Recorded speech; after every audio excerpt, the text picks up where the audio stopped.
ಒಂದು ಹೆಣ್ಮಗಳು sir, she is gang ಒಳಗಾಗಿಲ್ಲ ಹುಡುಗಿ, ಗ್ಯಾಂಗ್ ರೇಪ್ಗೆ ಒಳಗಾಗಿರೋಂಥ ಹುಡುಗಿ. ಜೀವನದಲ್ಲಿ ಏನೂ ಇಲ್ಲ ಅಂತ ಅಂದ್ಕೊಂಡಿಲ್ಲ. ಅವಳದು ಜಸ್ಟ್ 18 ಇಯರ್ಸ್ ಒಳಗಡೆನೆ ನಾನು ಹೇಳ್ತಿರೋದು. ಹುಡುಗಿ ರೇಪ್ ಒಳಗಾಗಿಲ್ಲ.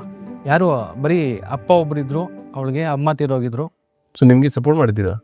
ನಾವು ಆ ಹುಡುಗಿ ಸಪೋರ್ಟ್ ಮಾಡ್ತಿದ್ದೀವಿ. ಅವಳು LLB ಮಾಡ್ತಿದ್ದಾಳೆ ಇವಾಗ. ನಾವು ಇವಾಗ ಫೈನಲ್ ಇಯರ್ ಇಸತ್ತೆ. ಓ ಸರಿ, ಫೈನಲ್ ಇಯರ್ ಇಸತ್ತೆ. ಜಸ್ಟ್ ಅವಳ ಬಗ್ಗೆ ಸುಮ್ಮನೆ ಸ್ಟೋರಿ ಹೇಳ್ತಿದ್ದೆ. ಅವಳು ಏನೋ ಒಂದು ಯಾರನ್ನೂ ಪರಿಚಯ ಮಾಡಿಸ್ಕೊಡೋದಿಲ್ಲ, ಬಟ್ ಸ್ಟೋರಿ ಮಾತ್ರ ಹೇಳ್ತಾನೆ. Please continue.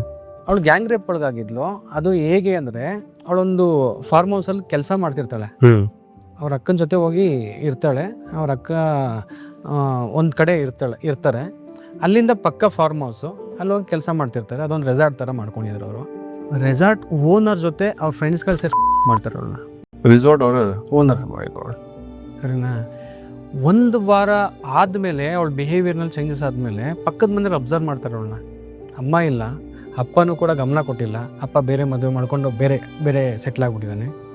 ಪಕ್ಕದ ಮನೆಯವ್ರು ಅಬ್ಸರ್ವ್ ಮಾಡ್ತಾರೆ, ಹುಡುಗಿ ನಡವಳಿಕೆಯಲ್ಲಿ ಏನೋ ಚೇಂಜಸ್ ಇದೆಯಲ್ಲ ಅಂತ. ಏನಾಯ್ತು ಏನು ಅಂತ ಅವಳನ್ನ ಕೌನ್ಸಿಲಿಂಗ್ ಒಳಪಡಿಸಿದಾಗ ಅವಾಗ ಗೊತ್ತಾಗುತ್ತೆ ಅವಳಿಗೆ ಹಿಂಗೆ ಆಗಿದೆ ಅಂತ. ಪಕ್ಕದ ಮನೆಯವ್ರು ಕೇಸ್ ಮಾಡಿಸ್ತಾರೆ ಸರ್. ಆ ಕೇಸ್ದು ಈಗ ಮೊನ್ನೆ ಜಡ್ಜ್ಮೆಂಟ್ ಬಂತು.